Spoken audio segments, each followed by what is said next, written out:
How to set up startup connectivity timeout in your OpenTelemetry in n8n.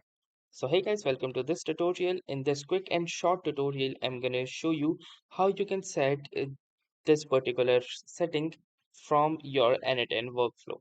So for that, the first thing that you need to do is simply enable or go to your n8n instance. Since I am using n8n locally, so I am in my local host instance.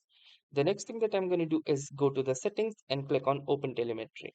Now, within the Open Telemetry, you need to scroll down and you will see the Startup Connectivity Timeout. It is basically the reachability check at startup and it and boots regardless of the same.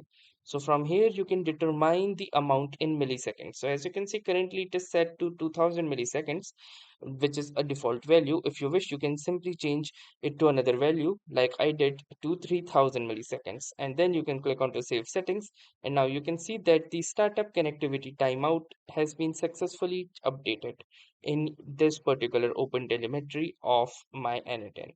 So that was pretty much it about this video. Thanks for watching and have a nice day.